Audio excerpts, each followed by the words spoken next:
following lecture was produced by Glorian Publishing, a non-profit organization, and is one of hundreds of lectures freely available via download, podcasts, streaming radio, and transcription. These lectures range in topic and complexity in order to address the many needs of humanity. We invite you to browse our library of lectures, books, courses, and articles to find teachings that suit you. Through the support of donations, Glorian Publishing has published 40 books, hosts international retreats several times a year, offers free online courses, and many other valuable resources, available to anyone worldwide. All of this has been made possible by the financial support of listeners like you. Your donations make it possible for this free public service to reach thousands of people every day. To make a tax-deductible donation in any amount, even anonymously, visit GnosticTeachings.org. Now, with heartfelt wishes for the end of suffering for all creatures, we begin the lecture. May all beings be happy.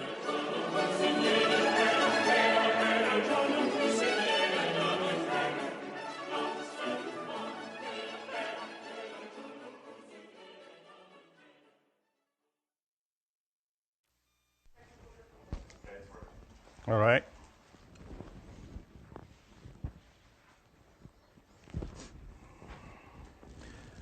The Wheel of Samsara, Retribution,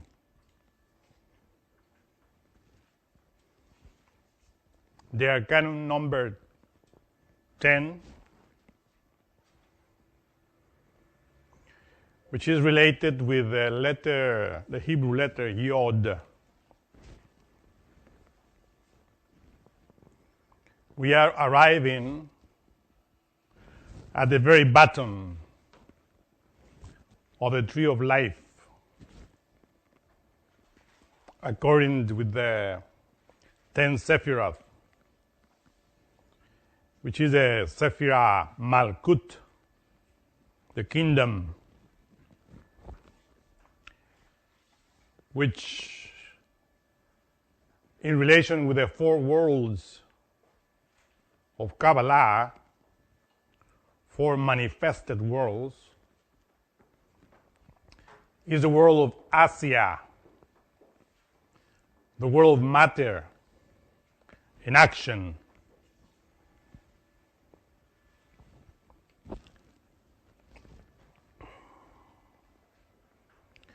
In many of the lectures, we always refer to the laws of evolution and involution. And here, of course, when we explain the descent of the ray of creation from the Ein Sof Or down into Malkut, we call it involution. The way in which the forces of the ray of creation descend into matter in different dimensions.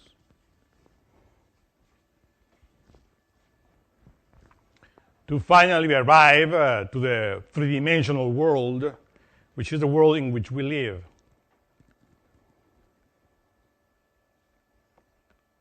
In the previous lectures, we explained this, that our planet is baptized with the name of Earth. And we explained that it is called Earth because according with the cosmic rounds or involution of the matter into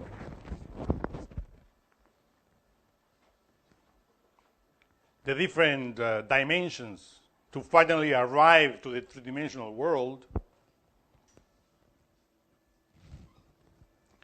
it takes, of course, a series of events or involvements of the ray of creation in different dimensions.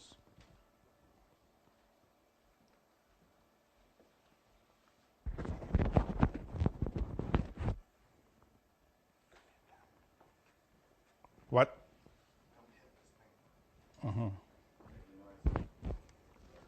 So,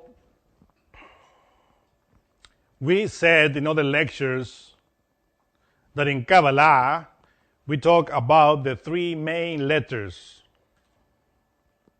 related with the elements: air, fire, and water, which are Aleph, Shin, and Mem. And each of these letters is related, Kabbalistically and Gnostically speaking, which three previous rounds, cosmic rounds.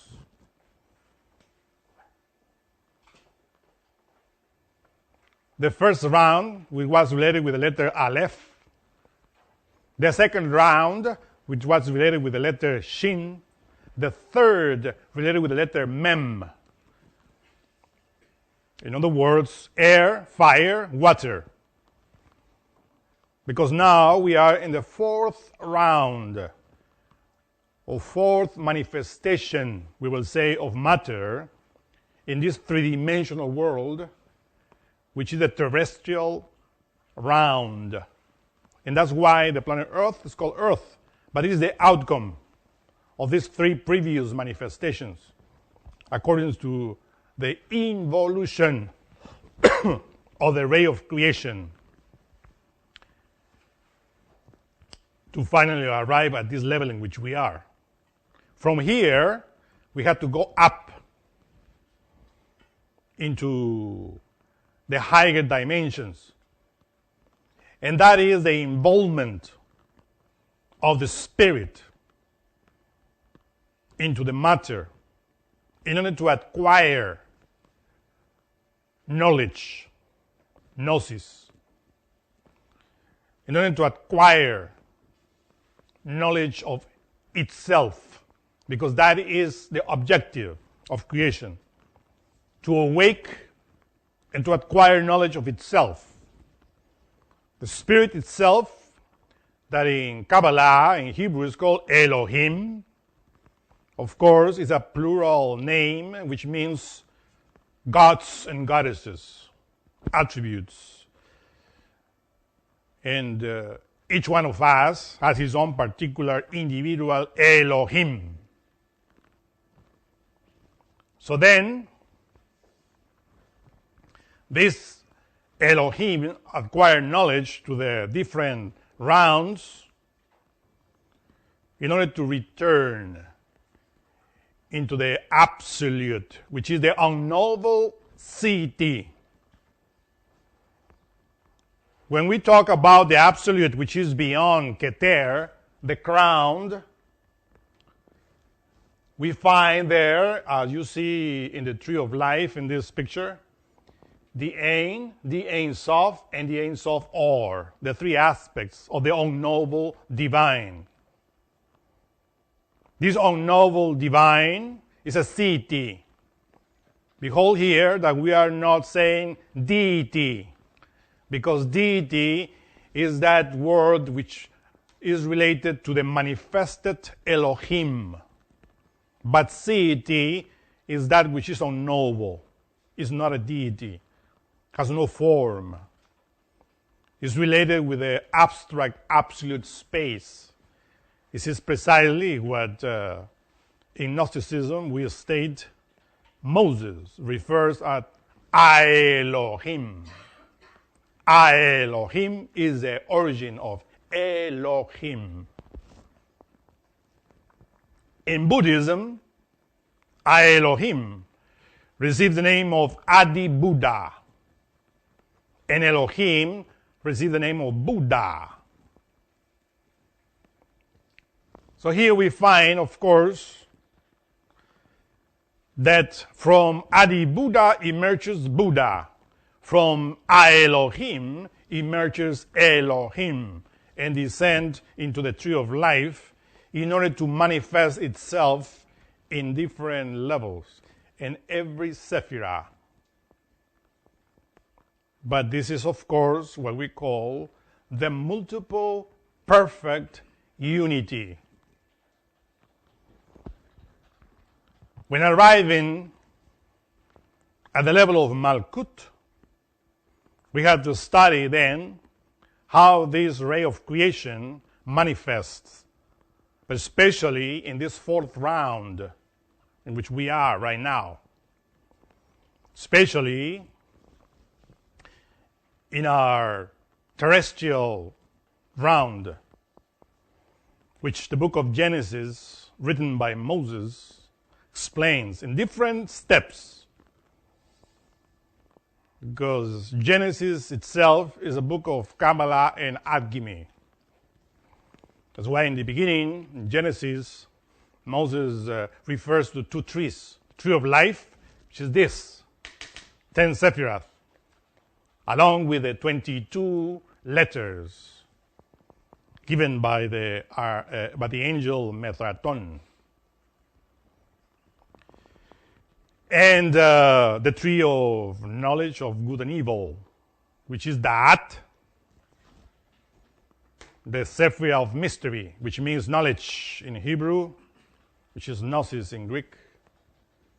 So the study of that and the tree of life got together because they are rooted in the same energy, which is the Ein Sof, or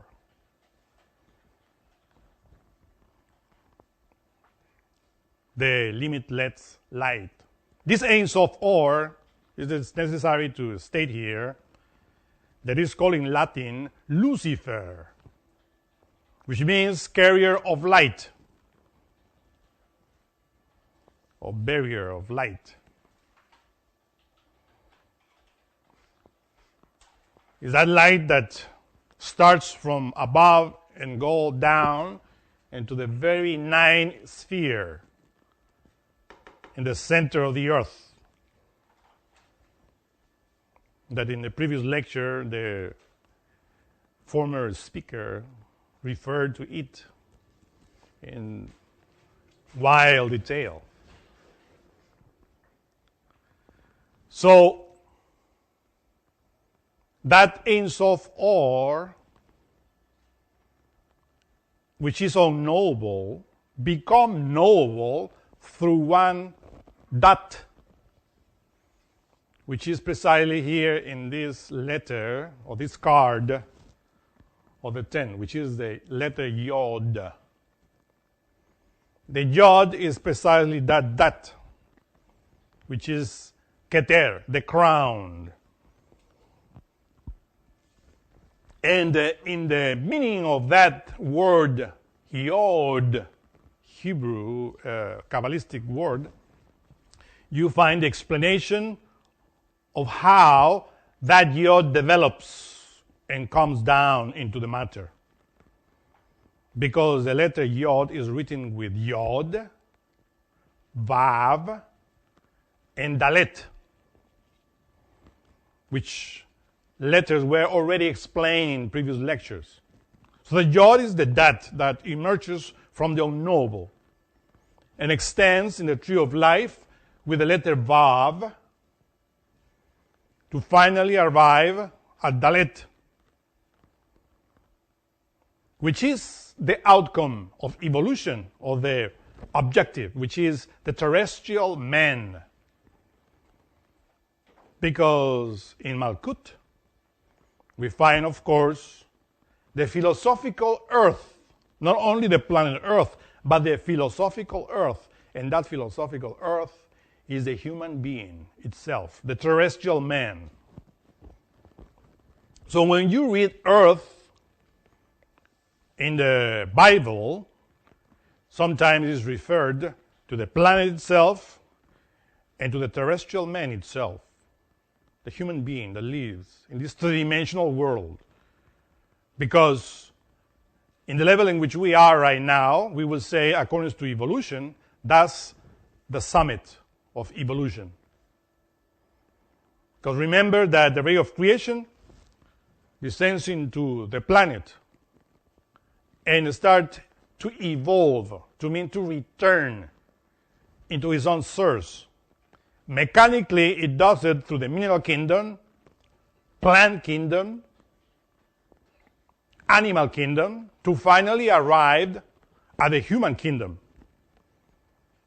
Or we will say, to be more specific, to the level of the humanoid or intellectual animal, which has the privilege to keep ahead and rising or returning that light, and to create inside of him the human being, the true human being. And that light will return again. But that comes from Dalet, which is the terrestrial man. And from that terrestrial man goes up into the different Sephiroth, and that's how that light returns. But of course, the mechanical laws of nature, evolution, reaches only to the humanoid. Beyond that, we need the assistance of divinity. We need the assistance of that Yod. But where? In which part of this Dalet or terrestrial man is that Yod hidden? Kabbalistically, we said is hidden within Tet. And we explained that Tet is related with Yesod, which is that serpent, or that fire that hides the Yod, the power of God, the power of Keter, the father of all the lights. And that Yod is in Yesod. And Yesod is the center, the ninth sphere. And behold here, to explain better, do you hear the word, or do you read the word Yesod in Hebrew? It's exactly a Yod, with the only difference that has a Samech, which is a serpent eating its own tail, the sign of infinity. That's the only difference between Yod and Yesod.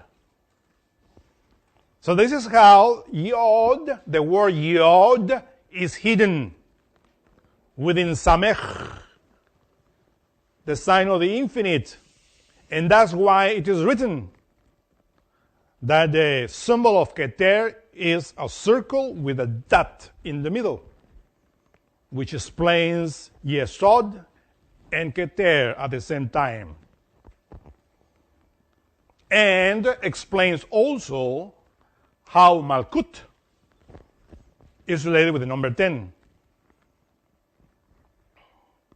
Because this Yod descends in all the Sephiroth to finally arrive to the 10th in order to make his own body, the body of Keter. But this Keter that comes from above becomes hidden within the serpent in the sexual force to finally return into his own source. And that's precisely the meaning of the whole creation, to return the force to its own source. Keter, Yod, has to return, but in the sex is hidden in potentiality, not in activity. In the same way that we have, for instance, the sperm and the ovum in our sexual organs, that each sperm and each ovum together, they have the capability or the potentiality or becoming a human being. If there is activity, which is a sexual act, and eventually sperm and the ovum will come a human being, physically speaking. In the same way, that potency is hidden within the sex and we know how to return and transform it inside of us, we'll go back and to attain and to the self-realization of our own particular monad. This is how the Lord descends and helps us. That's why the letter 10 is related with Eo. And this Eo is a androgenism, lunar solar androgenism. The letter I, which reminds us the number 1, is the man. And the letter O is the female, which is the uterus. By uniting EO, we have the number 10, meaning that between the man and the woman is hidden the EO. That's why in alchemy, there's always different symbolism related with Eo, related with the moon and the sun. Adam and Eve, Od and Ob, Yin Yang, Hunapu and Ixbalanque. The different religions have different symbols. Ida and Pingala. So here we find that this transformation that the Yod does through its neck, which is Samech, in Malkut, in Asia, is explained in the Bible, Kabbalistically, alchemistically, in different levels. Let us remember, for instance, Noah and the ark. The story of Noah and the ark, of course, is not a story that we find only in the Bible, the Hebrew Bible. We find that a story of the universal flood in different religions. If you read, for instance, the Popol Vuh, it's written there how humanity was destroyed by a great universal flood. If you read Greek mythology, you also find the same story, how Deucalion was saved with his wife Pyrrha from the great deluge. And each one of them had different symbols, alchemistically speaking, related with this transformation.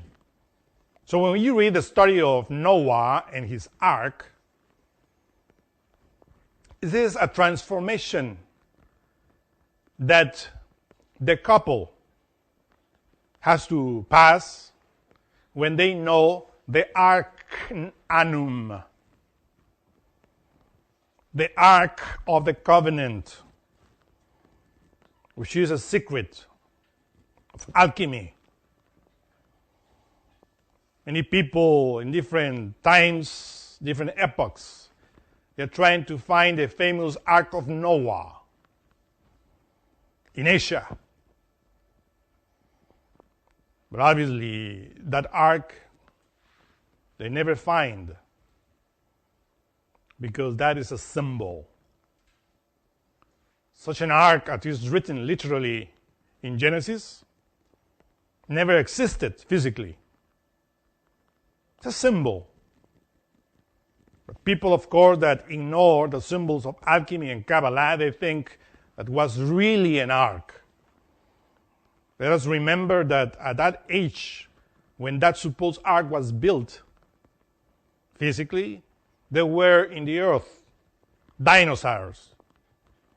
Only a couple of those dinosaurs will be enough in order to sink that ark into the bottom of the ocean.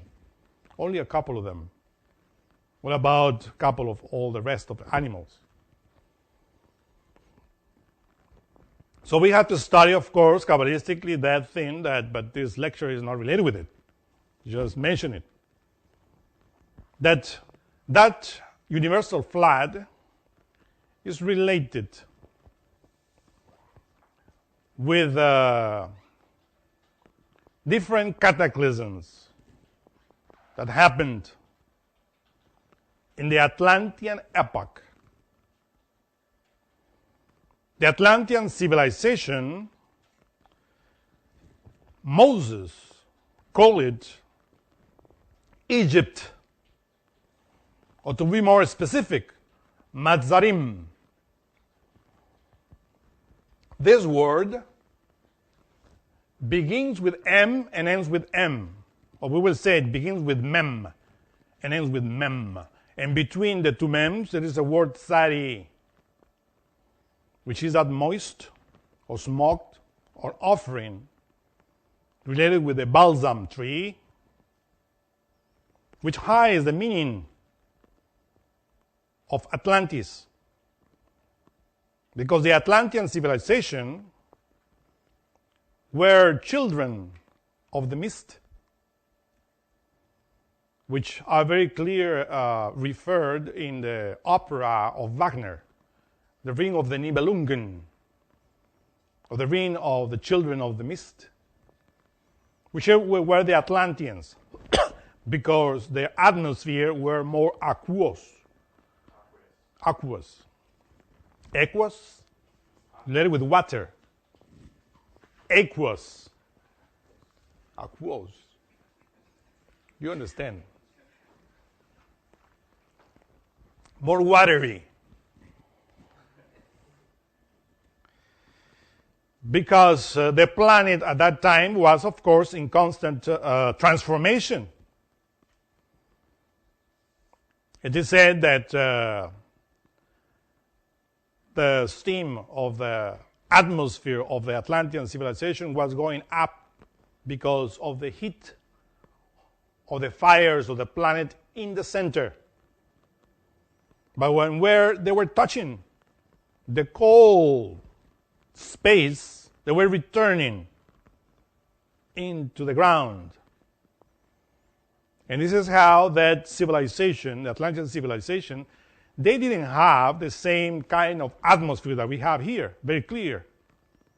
It was something like when the clouds go down and it's very humid, kind of that type of atmosphere. That's why it is written that the Atlantean civilization, they were using, how do you call, the fish gills, like the fish, in order to breathe, because the atmosphere more watery than us, or we breathe air. Or humid. At that time, many cataclysms happened, because Atlantis is not like many people think, an island there in Greece. Somebody found an island that is similar to what Plato described in his writings. But the right thing is this: Atlantis was a huge continent that existed in what now we name the Atlantean Ocean. Of course, in the beginning of the Atlantean civilization, that continent was uniting the south of the United States, Mexico, the north of South America, with Spain, the north of Africa, and Europe. There was a huge continent. Of course, many cataclysms happened, specifically 4 cataclysms, in which parts of that land were sinking into the what we call now Atlantic Ocean. And precisely when we read the Bible, we read only about one cataclysm, about one universal flood, because it's referring to the way in which humanity transformed itself in order to become a human being, or saved from the flood of degeneration, which is the symbol of it. But of course, when the Bible talks about Noah, he appears in the middle of the Atlantean civilization. And this, of course, is not at the end, because every root race, as you know, has 7 sub-races. And Noah appears in the 4th sub-race of the Atlantean civilization. I mean, Noah represents, of course, a great master that organized there in the Atlantean civilization a new root race. Because eventually that root race, the great avatars, cosmos creators, angels, archangels, knew very well the transformation of the earth, and eventually the whole Atlantis, this whole Atlantean continent will disappear. So they prepared. Why didn't they knew that? Because when Noah appeared in Atlantis, there were already 2 cataclysms. So the Atlantean continent was not the same when Noah appears. And that's why they knew about the sinking of the continent.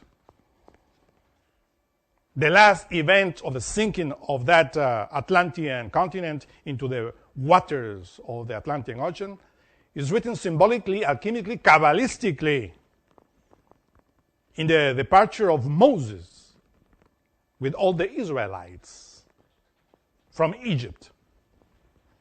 This is something very necessary to understand, because Egypt, as exists right now, I mean, Moses, when he wrote that, is referring to Egypt as Matzarim, which is precisely that land between the waters.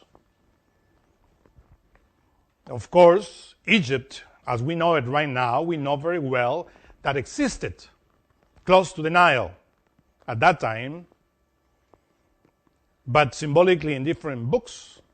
We always refer to Matzarim, Egypt, related with the waters. And in Genesis it says that the promised land that was going to appear in the future was similar to Egypt, or similar to Matzarim. Of course, that's related that the promised land was going to be between the waters as well. But here you find all the symbolism that is hidden within the whole story about the reality, because Atlantean civilization sank into the ocean, which is in the Bible, Egypt. But the last event I'm telling you, is when Moses left Egypt into the promised land, which is precisely the new civilization, the Aryan civilization in the Gobi Desert, which the Master Samael on Weor explains very in detail in the book The Revolution of Beelzebub. Of course, when Noah appears there in the middle of the Atlantean civilization, the Atlanteans were, of course, seen as we see now, the knowledge, the arc of the knowledge that we are teaching now. Noah, that in Sanskrit they call it the Manu Vaisvasvata, was teaching, along with many others, great masters, the great Arcanum, the great knowledge, in order to save the souls. So he was building the ark, but it was a great army of Atlantean people, which were, of course, the Shemites. Who were the Shemites? Shemites were the crossing of the fourth subrace of the Atlantean civilization with the Hyperboreans. They were the Hyperboreans living in the north of Europe, which were, of course, at that time, survivors of the previous root races of the earth. And the White Lodge selected the Hyperboreans in order to cross them with the Atlanteans in the fourth subrace. And from that, which is the symbol of Noah, came Shem. the Shemites. But other two are the other sub-races that existed in the Atlantean civilization. Of course, at that time, with the knowledge, many souls were being transformed in the earth, in Malkut, in Egypt, in Atlantis, because they were promised to them a new land. And they were arriving on that new land with the work in themselves. The new land, of course, is the land of Malkut, but not in the lower level in which we are right now. Because let us look right now, for instance, we are in Malkut, in the three-dimensional world. But if we examine the laws that control this Malkut in this very moment, we discover that this Malkut is controlled by 96 laws. Normally, the world of Asia, Malkut, is controlled by 48. You know that. But 96 is related with the first layer of hell, the first layer of Klipoth, limbo. So we are in Malkut, but related with limbo. The Bible refers to those areas of Klipoth in Genesis as Sodom and Gomorrah, which are cities, or we said civilization that existed in the past as well, but who vibrated not with Malkut as it should be, but with the Klipoth, as we are right now. This whole civilization of the earth is a sodomist civilization, a Gomorrah civilization. Because Sodom and Gomorrah were two cities that were, of course, practicing degeneration, specifically sexual degeneration. And if you see everywhere in this day and age, we are in this two-dimensional world, but we are not governed by 48 laws, but 96, which is limbo, where fornication and adultery is normal, is a law. Nobody scandals in hell when somebody is an adulterer or a fornicator. Is normal. But here, above Malkut, in the tree of life, fornication and adultery is a sin. Nobody can enter there if it's an adulterer or fornicator, have any sexual degeneration. In order to enter there, the great universal flood has to come and to kill all of those unfaithful ones, which is something, a work that we have to perform in each one of us. So now we are, of course, symbolically speaking, as we said in many other lectures, in Egypt, which is that land which is between the waters, but filthy waters, because it's a flood of negative forces. This is why we have to understand.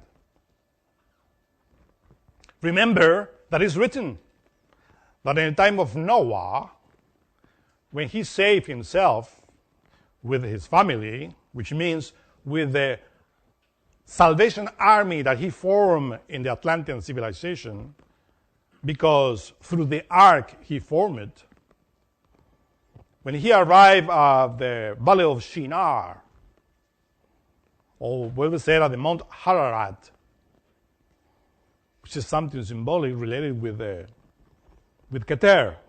The top of the tree of life is Ararat.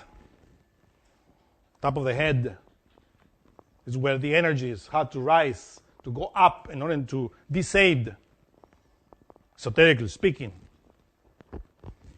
But there were people, it's written there, after Noah organized all of the Salvation Army and saved himself and all the people that were following him, practicing the great Arcanum, there were people that were gathering and they were building a tower, which is called the Tower of Babel. Tower of Babel. Babel, of course,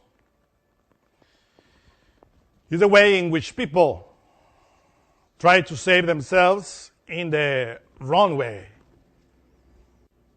thinking that by building this, by building that, they will be saved by the universal flood. So you see, for instance, that most of the Atlantean buildings were made in the shape of pyramids. Because at that time, there were a lot of floods. And the pyramid buildings are made in that way, not only, of course, is an esoteric meaning of it, but in the way that the water can come up and down and to be saved. Because the atmosphere, I repeat, was not as this atmosphere that we have now. So the Tower of Babel is also related as a pyramid building. In order to reach heaven, in order to be saved from the floods, because at the time after Noah formed the universal the Salvation Army at that time, there were already, I repeat, like 3 floods or 3 sinkings of Atlantis. It is written that the last one happened approximately 80,000 years ago, which is the sinking of Poseidonis, which is the island which was in the Atlantic Ocean, was the last remnants of the Atlantean civilization. So, of course, from that story of the Valley of Shinar, where the people of Babel were building towers, comes the story of Abraham. Abraham appears there. And from Abraham, Isaac, then Jacob, then Joseph, and they go into Egypt, which is precisely, we will say, the different steps of the different races, because Abraham came from the city of Ur, which was a Chaldean civilization. Because from the Shemites came the Chaldeans, from the Chaldeans the Hebrews, from the Hebrews the Israelites, or the Jews now. But not only them, but the whole civilization, the Aryan civilization. This is how it's described in the Bible. So when the Israelites, we will say, well, the last remnants of the Atlanteans, or the sub-race, arrived to Egypt, according to the Bible, at that time, was precisely when that was Poseidonis.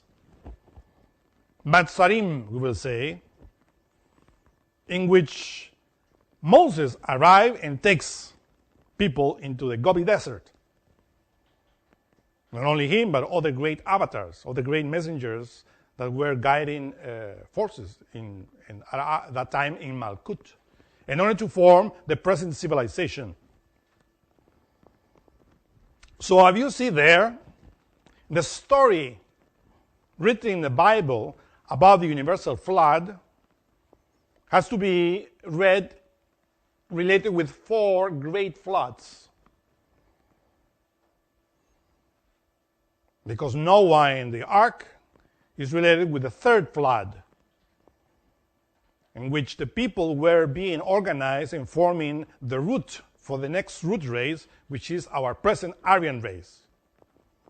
And that time is when they received the commandment not to mix with the other races of the Atlantean civilization, or as the Bible says, with the Egyptians.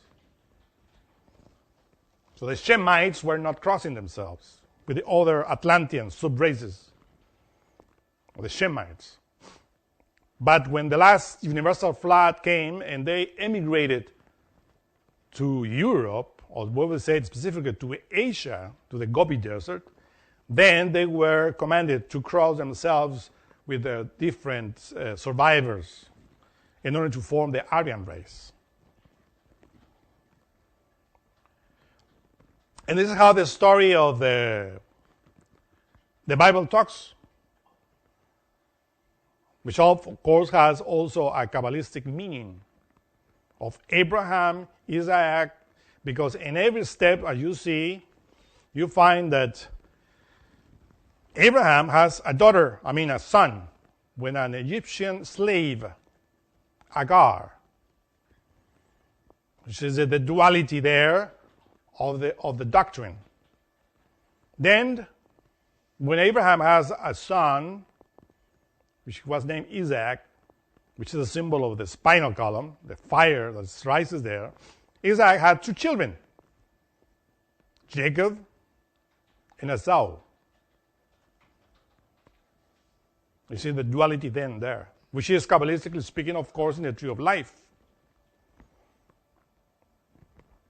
Then you find that Jacob is the one that had the 12 tribes of Israel, which is related, of course, with Malkut. Because the 12 tribes of Israel are related with the 12 zodiacal signs through which the souls enter into this world.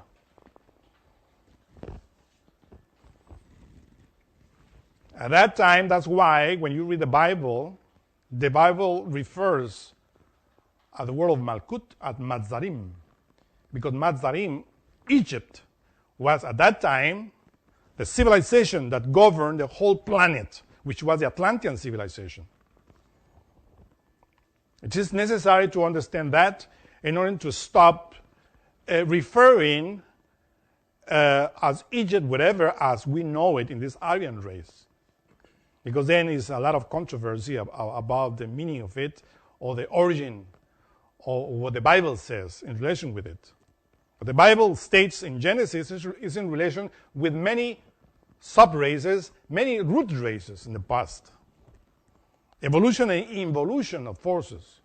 Not only with this Aryan race, which started after the universal flood, the last universal flood, which symbolically, I repeat, is explained in the Bible with Moses living in Egypt, finally, in order to establish a root race. And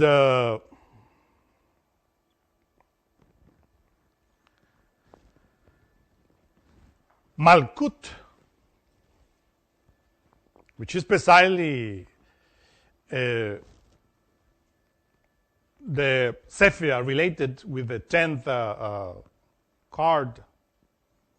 And what you find there, that above it is a symbol of the Sphinx, which was a symbol which was very known in ancient Atlantis. It's an Atlantean symbol, inherited by the actual Egypt. Why?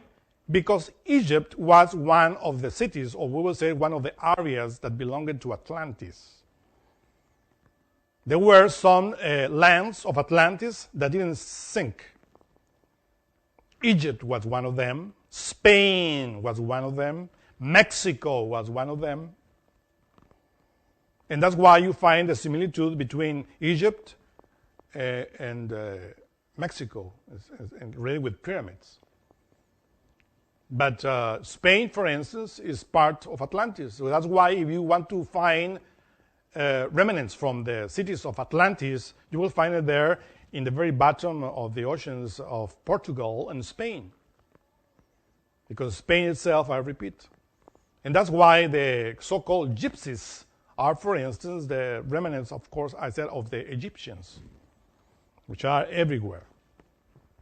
So above, you see that above this wheel of Ezekiel, or the wheel of Pythagoras, which symbolizes precisely the wheel of Samsara, that we have to go out of it, is precisely the symbol of Egypt, the Malkut related with the negative forces of Qliphoth.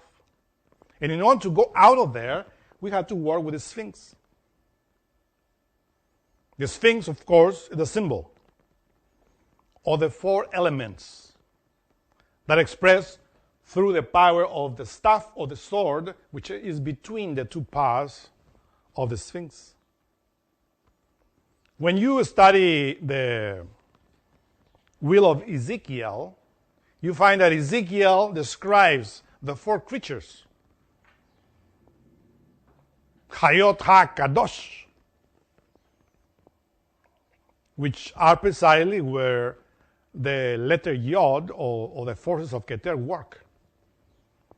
The wings of the Sphinx symbolizes the element air. The face of a human being symbolizes the water, because the human being comes from the water of Yesod. Then the legs of the bull represents the earth, and the paws of a lion, the fire.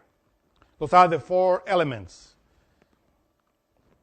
And those four elements, of course, are related in different symbols, not only in the Wheel of Ezekiel, but in Pythagoras, the Wheel of Pythagoras, or as we put in the website, the Aztec calendar, which in the middle of it you find the symbol of the Yod, or the face, which is always because Keter is related with the head, with the face. And around it you find, of course, the four elements, or the four root races that rotate in the Nahui-Olin. The Nahui-Olin is that precisely Aztec swastika that rotates in order to originate the universe according to the cosmology of the Nahua in Mexico. So that's precisely the great symbol, the four elements rotating in the wheel of Samsara that we have to control. And in order to control, we have to build the vehicles in order to go out of it. But before that, we had to defeat Egypt. Or as the book of Revelation says, we had to defeat the great Babylon. This is another symbol here that we had to specify. We had to stop referring at the people of Iraq as the people that deserve to be punished because it's the old Babylon. When the Bible talks about Babylon, esoterically speaking, let me tell you, Kabbalistically, alchemically, how it is referred to it. When in the beginning of the creation of this planet, or this four-round terrestrial round, people still didn't, observe the physical world through the five senses. In the same way that people right now have atrophied their internal senses, and they cannot see the fourth dimension, the fifth, the sixth, and the seventh, and they think that everything which is above Malkut, the higher dimensions, is just an illusion, something that only the crazy people think about or believe because they don't have the senses. At that time, before the earth became crystallized in the three-dimensional world, people also were not crystallized in the three-dimensional world. Because you have to understand that the planet Earth, Malkut, is called the kingdom. Why is it called the kingdom? Because it has mineral kingdom, plant kingdom, human kingdom, and animal kingdom. So the whole kingdoms are for Malkut. So each one of the kingdoms, mineral, plant, animal, and human, are also in the same level in which the planet is, as we are right now. So at that time, before the crystallization of the matter into the three-dimensional world, people had physical bodies, but they didn't receive the three-dimensional world in the same way that we don't receive the internal dimensions right now. They were there, but they didn't receive it. That is the story precisely of Adam and Eve. At that time, they were dying, but they were not aware of the three-dimensional world, that they were living their bodies, and they were more in tune with the internal worlds that they didn't care. You see? You understand that?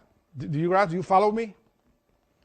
Because the sight, the smell, and all the senses of the physical world, or the physical body, were not fully developed as we have right now developed.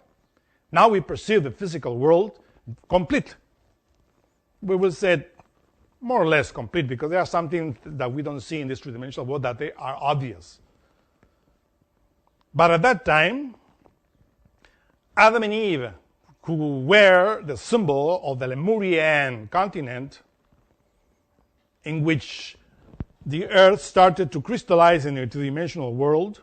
So at that time, the Lemurians, we were before the Atlanteans, were more inside than outside, more in the internal worlds than in Malkut.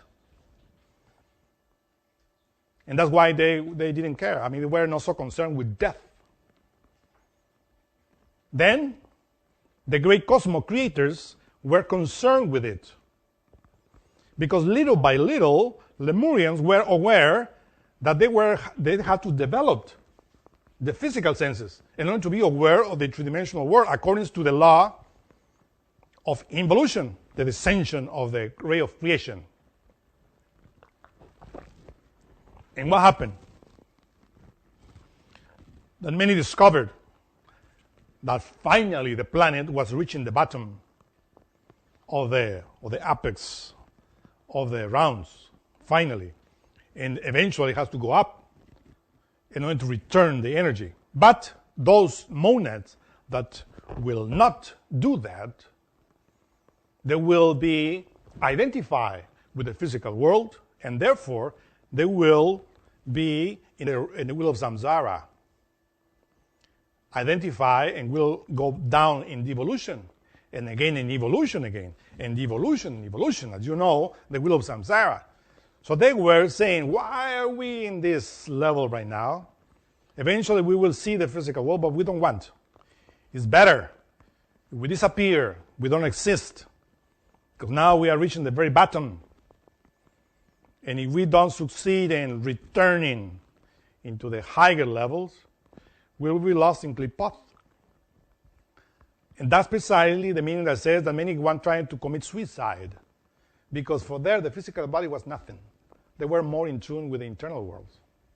Then the ghost cosmos creators came, and you know the story, Sakaki, Loisos, and all of them, in order to implant in them the Kundavafer organ, which is the organ that helps to crystallize and to go down in order to see the physical world. And that Kundavafer organ is related with the letter Tet, with Lucifer, the tempter. At that time, humanity didn't know fornication. And was that, of course, to implant the Kundavafer organ in order for Tet, which is related with the sense of taste, related with the mouth, taste. You know, we already explained that. And Yod, because Yod is in relation with the sexual organ hidden within Tet. So behold here the two senses, touch and taste. That's why it is written, when the serpent gave to Eve, which is the serpent related with procreation, Eve tasted. Because the serpent is in relation with the sense of taste. And that's why when you move the tongue, or when somebody wants to imitate a serpent, it takes the tongue out, or the serpentine, the taste. But that taste is given through the sex, touch. Because the organ that is in relation with the sense of touch is the sexual organ, is the more sensitive. So behold there. And this is why, after that eating of that forbidden fruit, which is sex, the senses of the physical world, you know, Eve helps Adam, and Adam, the brain, develops here on the head. The smell, the sight, the ears, everything up here. That's why in the head, right? And start perceiving the physical world. So that's why it said, and their eyes were open. And not only their eyes, their nose, their ears, all the senses, and they start perceiving more the three-dimensional world. But unfortunately, as you know, the big mistake and the practice of fornication, that some of them, they didn't return after the development because the Kundavafer organ was a necessity at that time. And it's a necessity because the souls, the monads, need to know good and evil. but at a certain limit, in order to return and to become as gods, knowing good and evil. But there was a big mistake, a miscalculation, and the Kunda buffer organ was for a long time, which is the tale of Satan. And humanity, instead of returning and acquiring knowledge of good and evil, they keep fornicating and degenerating themselves. So then they were building in their brain the Great Babylon. Do you understand that? That's why it is written that the Great Babylon is seated in 7 hills. These are precisely 2 eyes, 2 ears, 2 nostrils, and the mouth. Here. Above them is the brain that receives all the information, all the impressions from the physical world in order to build that sinful mind that we have, which is identified with desire. Because we have to conquer desire in order to become gods. Nobody becomes an angel or transforms himself into a true human being if he or she doesn't conquer desire. God, the laws given by ancient avatars and patriarchs give certain ways in order for you to stop abusing of desire, especially sexual desire, in order to develop, according to the evolution, your brain. But the real objective of evolution is to create objective reasoning, which is through chastity. But now, everybody has Iraq, Babylon in their head, in their brain. So Babylon is not only in Iraq, Babylon is in the whole earth. That's why it's calling that in the book of Revelation as Babylon the Great harlot, whose number is 666. It's not a certain person as many people think. It's all people. This is the mind that we built since that time, of Lemuria until this moment. The great avatars are sending messengers, great angels, to fight against Babylon. And of course, religious people in this day and age, they think that they are very good, and they are just pointing Babylon there in Iraq. Poor people that are also from Babylon as well, but we are also from Babylon.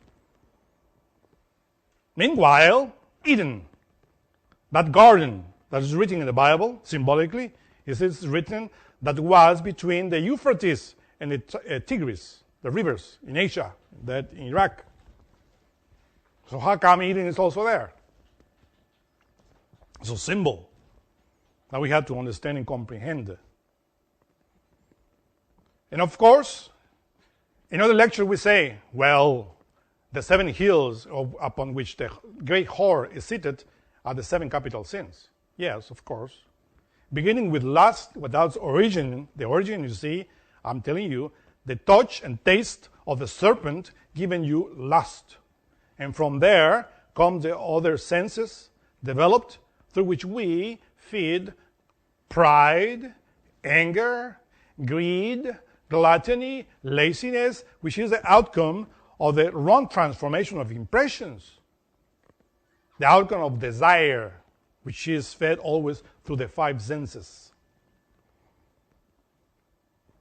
So do you understand that?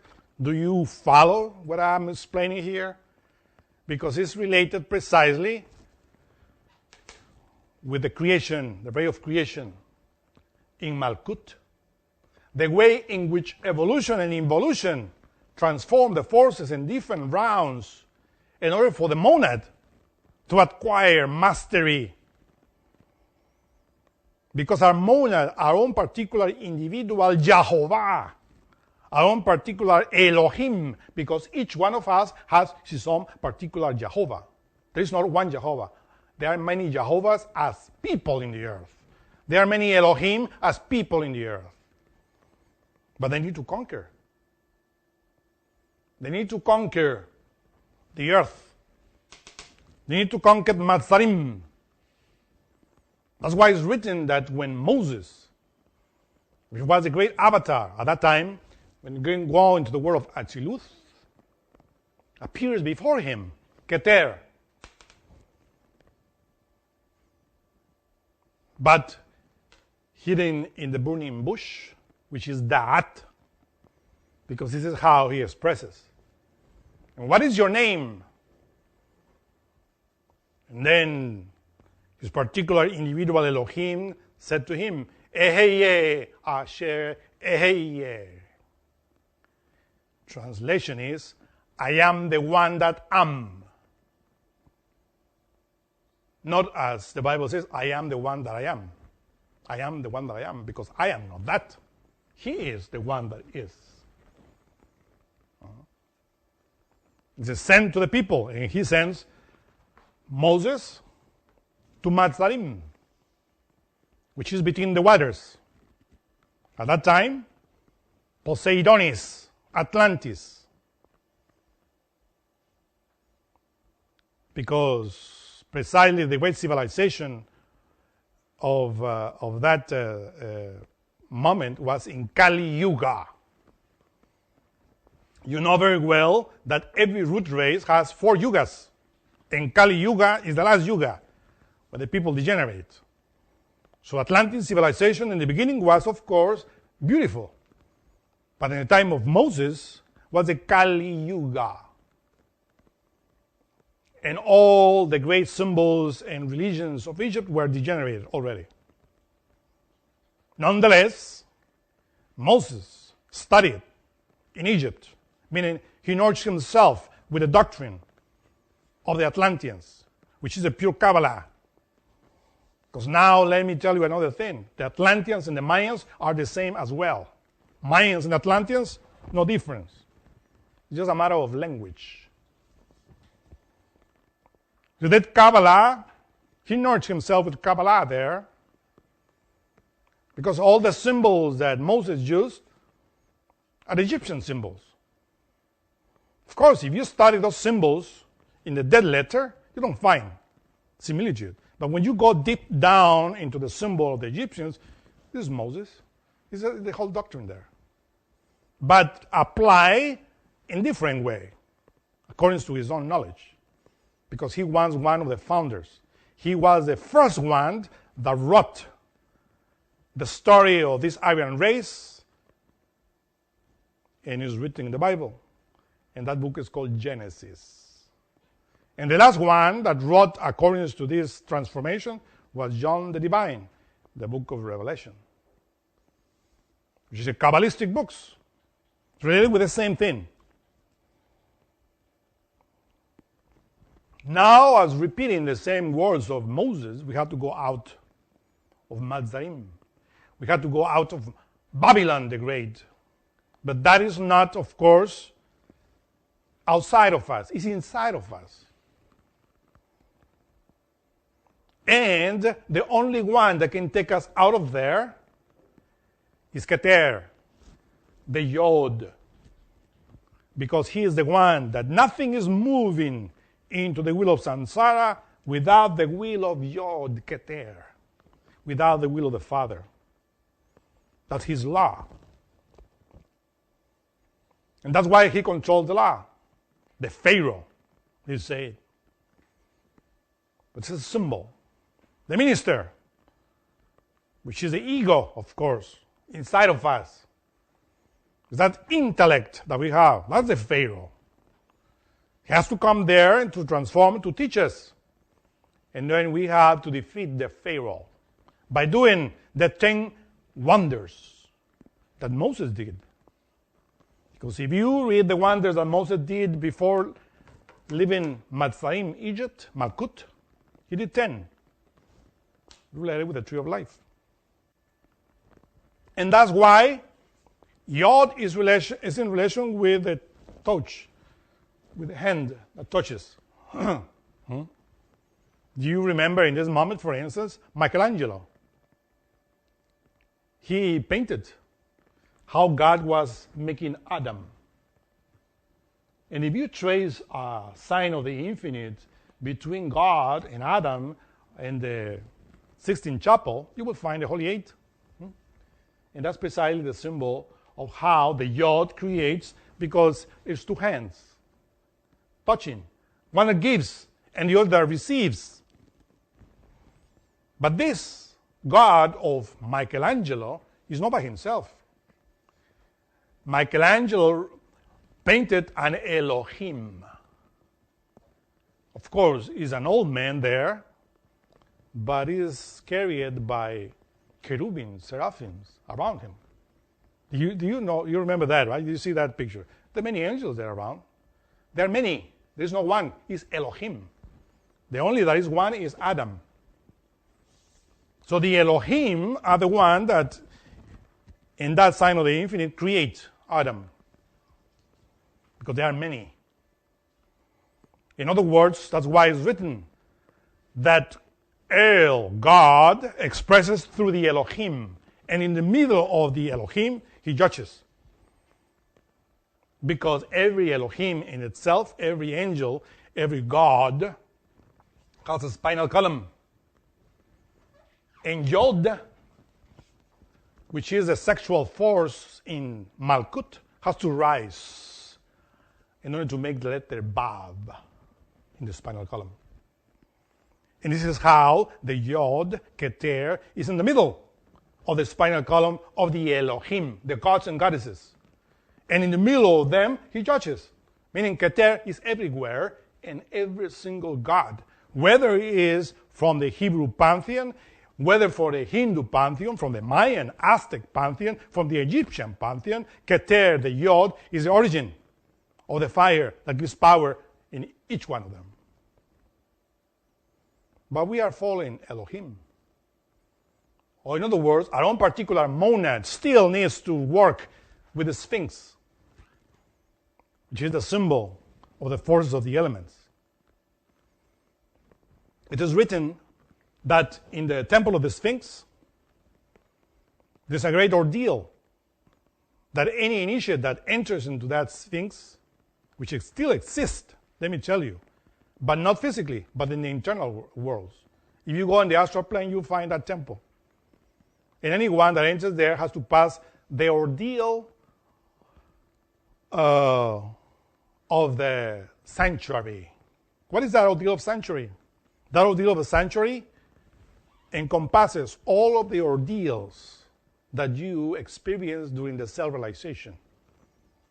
That's why it's written that if you pass the ordeal of the sanctuary, you receive the seal of Solomon, which means the self-realization of your being. But for that, as Moses controlled the four elements, you have to control the four elements. But no one can control the four elements outside if you don't control them inside. The voluptuous hauntings are related with your sexual waters. The salamanders of fire are related with your anger, with your hatred, with your envy. All of those desires in the solar plex that you have to transform into virtues. But if you are always angry, always envious, always greedy, always damning everybody, you are a slave of the salamanders. Because anger is a frustrated desire. And if you are lazy, you want to be saved only by raising your arm, that's laziness. You have to do work. You have to be practical. So you are a slave of the gnomes, because the gnomes are diligent. They are the ones that transmute the lead in the planet Earth into gold. And all the transformation they do in the mineral kingdom, made by the gnomes. We have to imitate the gnomes in order to be diligent. Alchemists. Moment after moment.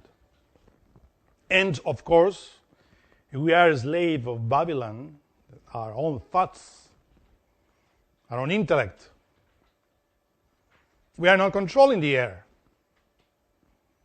In order to control the air, also we control in the way that we speak, we talk.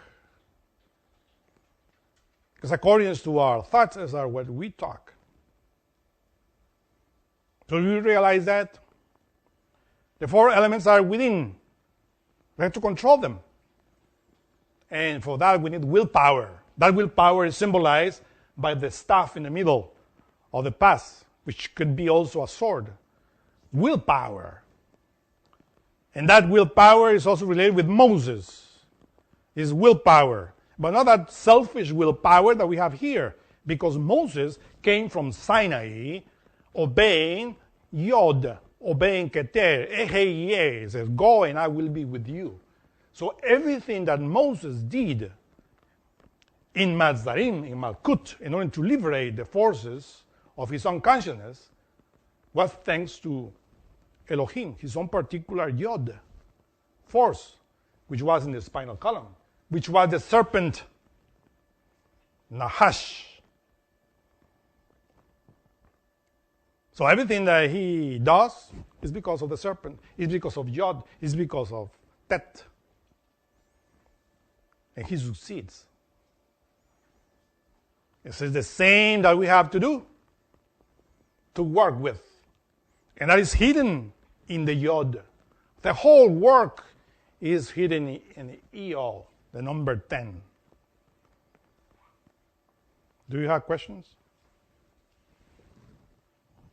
You said something about these Nyan creators that made a miscalculation with the Kunda buffer organ. I mean, aren't these creators supposed to be perfect or something? And how could they make a miscalculation? The only one that is perfect is Keter, Yod. Is the only one who is perfect. When one succeeds and performs the work of Moses or the work of Buddha or the work of Jesus, of course, you become an angel. And finally, the higher level is a cosmo-creator. Those cosmo-creators receive different levels of objective reasoning. What is the objective reasoning? The way in which an angel, an archangel, a cosmo-creator expresses the wisdom of Keter, or develops. So any cosmo-creator has different degree of objective reasoning. There are 6 degrees. The higher degrees is unclad. So in the cosmos, cosmo-creators help in creation. That's why it's called cosmo-creation. But every planet has different karma. When at that time in Lemuria, humanity started thinking in what I explained to commit suicide in masses, a cosmo-creator was sent here in order to fix the problem and to help humanity to really see the three-dimensional world in order to keep ahead with their evolution in the 4th round. Sakaki came, which is a cosmo-creator, and did his job, but it was not the first time that he did it. He did it many times. In different planets. In other words, he was skillful in that. But when he arrived to the planet Earth, he forgot his inner being. In other words, he didn't consult his Keter. Because this planet Earth has different karma. The 3 previous rounds of this planet Earth has a lot of karma. And Sakaki didn't take into account that. Because he did it many times, so another time, it's okay. If he would consult his inner being, his Keter, Keter will say, wait a minute, my son, you are accustomed to do this, you help this planet, this other planet, but this planet Earth is different. Study the previous rounds, and you will see that here you will apply the same thing, but not so long, like in the other planets. But he didn't consult his inner being, his Keter. You realize that? You understand that? You comprehend that? That Keter is all-knowing, but sometimes you can do things willingly without thinking that you are doing bad. And that will happen with Sakaki. He committed a mistake. If he would consult his inner being, he wouldn't commit that mistake. But he did it because he forgot his inner being. That's why it is written that Master Jesus, when he received the mission that he was going to perform on the planet Earth, he realizes the great responsibility. And he said, Father, if it's possible, take this cup from me, but not my will, but thine be done. That's the thing that we have to do always. But that's why he committed that mistake. He left the Kunda buffer organ too long. And the outcome, the results were what we see already here. It's a great problem. That's why many avatars, many messengers were sent to the planet Earth in order to fix the problem. Because the amount of ego that we have is too much. Normally, humanity, it says, is written, they create like 10% of ego, as much. So then they go around and along with the other civilizations, other planetary humanities. But in the planet Earth, it is overwhelming. It's 97% of ego. So that's why we are like excluded from the planetary civilizations. They visit us. They observe us. But they realize that we are dangerous. We can infect other civilizations easily. As the Europeans infected the Mayans when they came here. Mayans were, of course, with ego, but they didn't have diseases, they didn't have all the problems that now this America civilization have because of the Europeans. They brought even syphilis that was unknown in America. So in the same way, that's why the great mistake committed in this planet is, of course, trying to be resolved. And this is why there's a big problem here. Is there anyone that's, or at least beyond, beyond the absolute, that's to be perfect, can't make a mistake?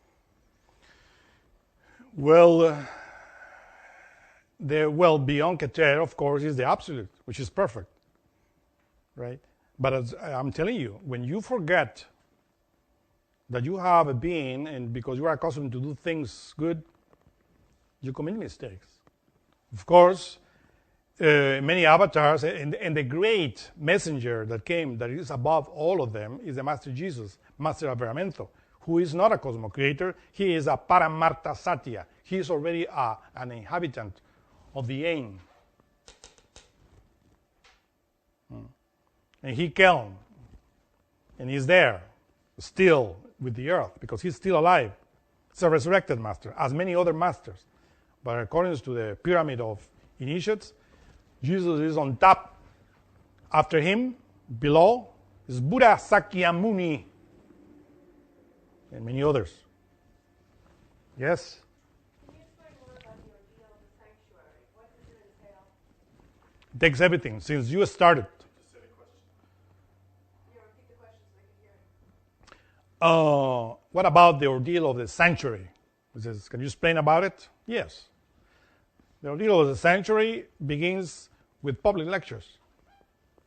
You hear the lectures, you follow the doctrine, you start practicing, and when you self-realize yourself, you resurrect from the dead, that's the end of the ordeal. It takes all the ordeals. How many? As many as you pass. Yeah? When the Kunda buffer was implanted or placed in the Lemurian society, were they supposed to start fornicating, or were they just supposed to know more about desire? Well, in order to develop the Kunda buffer, they had to fornicate. Right? Of course, there is a certain limit, because Kunda buffer only develops when you crystallize the energy in the wrong way. So that's the way in order to fall, because your Malkut is a fallen Sephirah. But in order to return, because it is a necessity of the involving ray of creation. Because if you don't know evil, how are you going to become a god? How are you going to return into the absolute without knowing evil? You have to know the two. We would say the two forces of evolution and involution.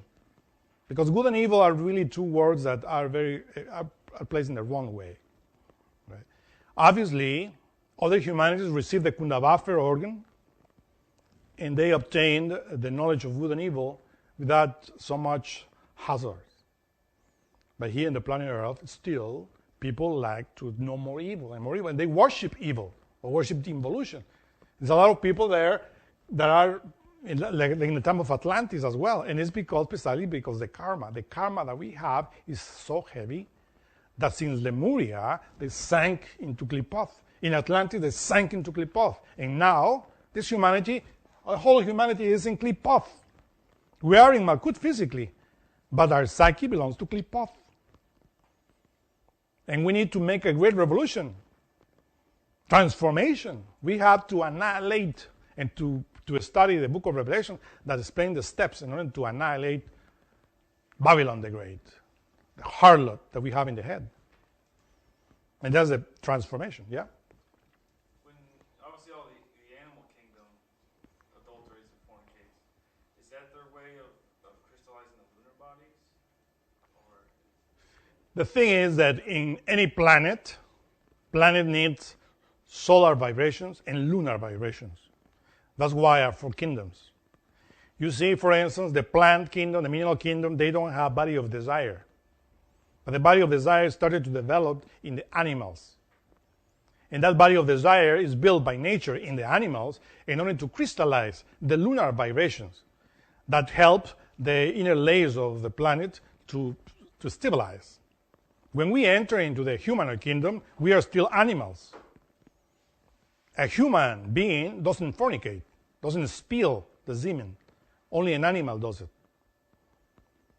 Because that crystallized. But because when you continue like that, you have to stop being an animal and to continue and to make the transmutation of the forces in order to go up according to the ray of creation, to return, as we explain in Zayin, letter Zayin, to return the energy. But if we don't do it, obviously we continue sinking into Qliphoth and fortifying the ego, the animal ego, which is overwhelmingly strong in each one of us in Qliphoth. Yes? What kind of karma has Sakaki received for leaving the Kunda buffer on for too long? Well, what kind of karma has Sakaki for leaving the Kunda buffer organ so long on the planet Earth? Well, that's a karma called Katansia. Katansia is a superior karma related with the gods, related with the cosmos creator, with the angels. And obviously, he has to pay that in the next cosmic day, or Maha Mambantara. This is a problem with the gods, among the gods. But he has to pay it, of course, because nobody can mock the law. That's why we have to be careful what we say, what we teach, because this is related with Katansia. Yes? Can you elaborate about the Elohim of each one of us? How do we each have our own? Well, because Elohim means gods and goddesses. And why? The question is, how do we elaborate about the Elohim on each one of us? We elaborate that with the tree of life. Remember that the tree of life is a symbol that explains the whole cosmos, the creation, the evolution of the planets and the planet Earth, and as well our own particular individuality. Elohim is many, and we have our own particular Elohim, Keter, Chokhmah, Binah. There are three gods and one God, as Christianity says, or three forces and one force. But really, Keter is three. The crown. Keter is seven in relation with the cosmos creators. The law of seven, the law of Epta, Para, Par, Shi, Nok. 12. Keter is also 12, related with the bottom. Here especially, because in Malkut, everybody enters through Yod into the world. Isn't it that we come from the phallus of our father, the Yod of our father? And Malkut is the woman, the mater, the mother. You see, even the word mater comes from mother in Latin. So the woman receives the Yod of the man. And in her womb, 9 months, in the ninth sphere, in Malkut, she creates and delivers. So creation is between Yod and He, or Io, in other words. And that's, of course, that the Yod brings souls into the 12 constellations because each one of us is related to any zodiacal sign, 12 signs. These are the 12 tribes of Israel. So behold, Yod is also related with 12 and related with 24, the 24 elders of the book of Revelation. So Yod is also related with 48. Yod is everywhere because God is everywhere.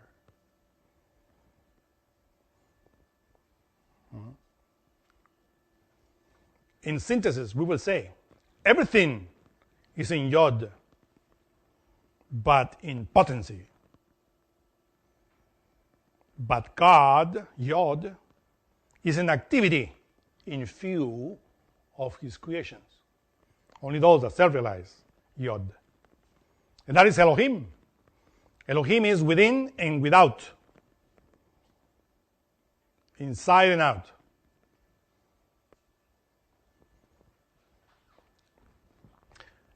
Do you have any other question? What are the levels of being? The levels of being. The levels of being are related with that we are explaining here. The higher level is the level of Shmech, or as we said, the unclad level, in which we really attain a lot of objective reasoning. The lower level, well, as we are in the lower level, trying to understand.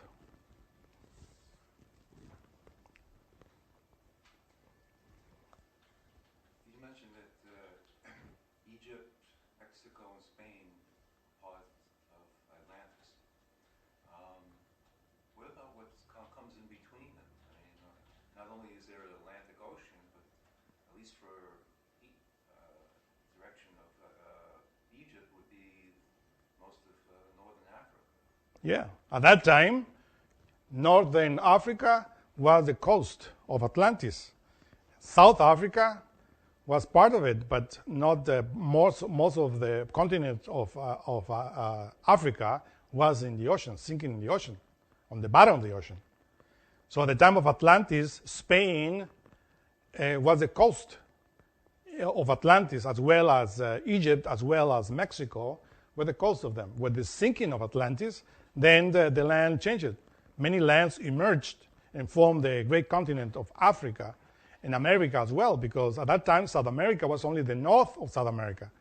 But with the emerging came Argentina, for instance, Brazil, where you find the big jungles, and many other lands that were before in the bottom of the ocean.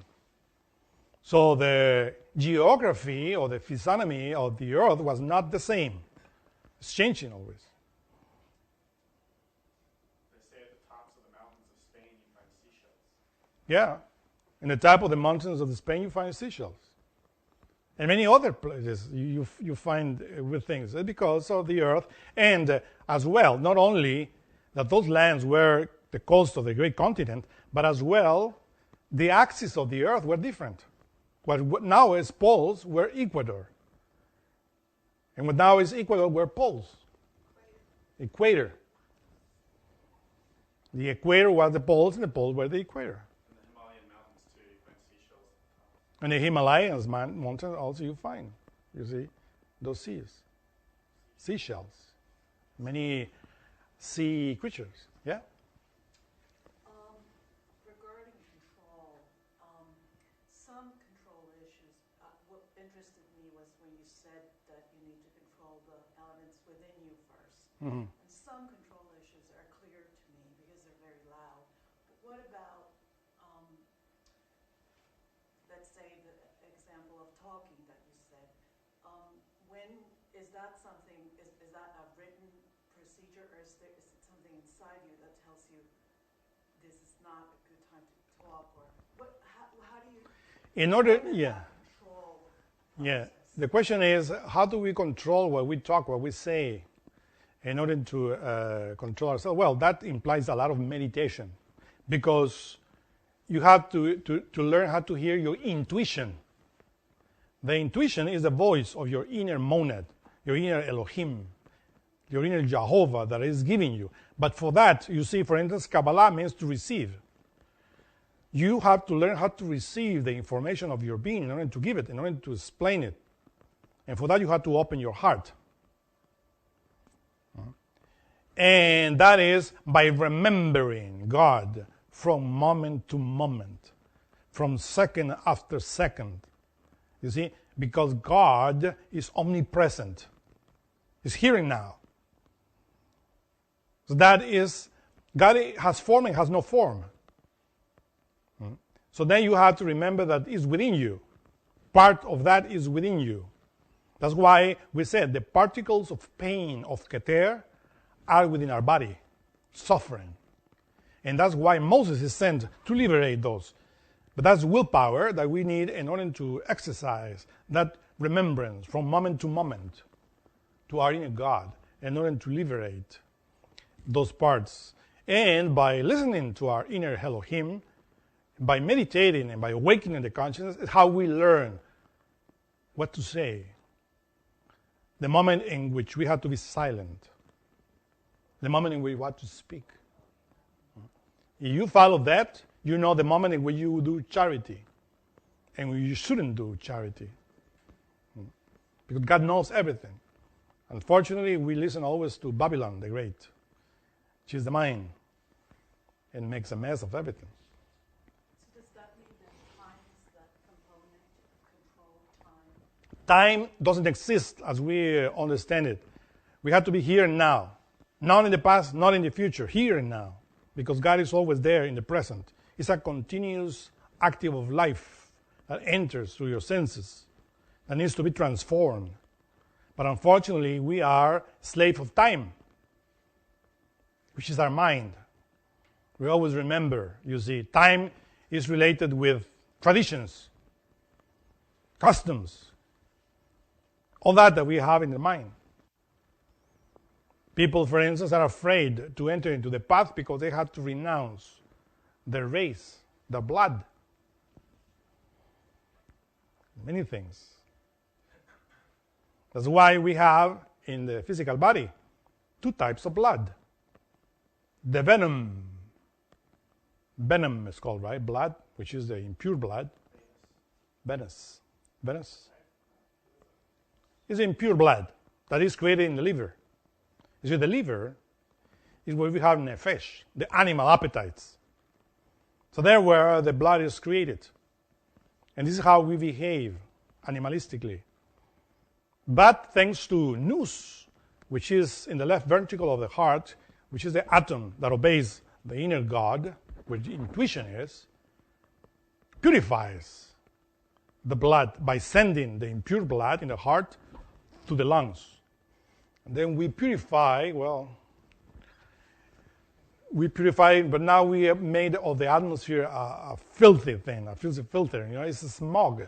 We should go, for instance, to the forest and going to purify with pure oxygen. Because we exhale poison, which the plants takes and transform into oxygen.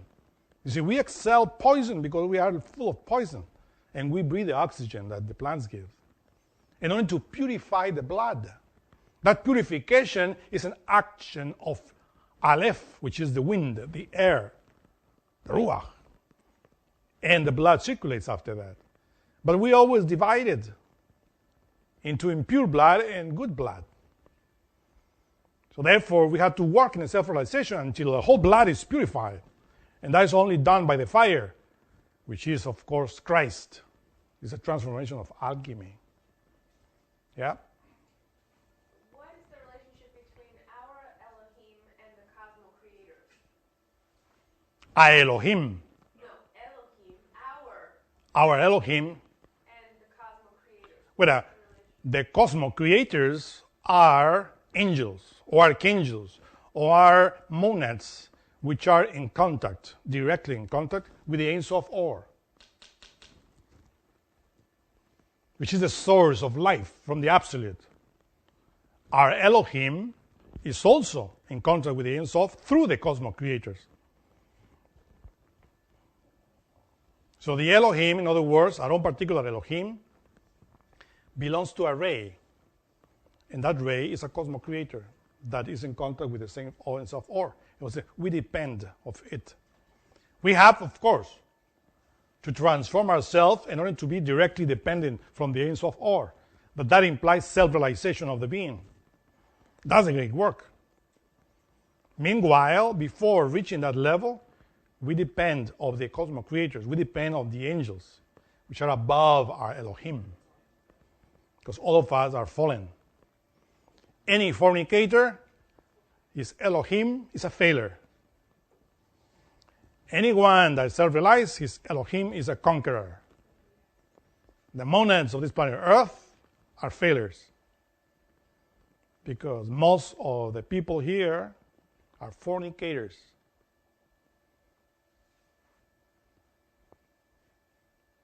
And thank you very much. Next lecture will be the 11th Arcanum.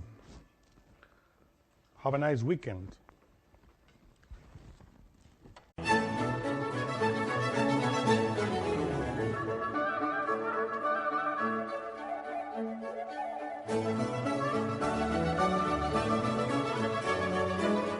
To learn more about what you learned in this lecture, we invite you to explore the books published by Glorian Publishing.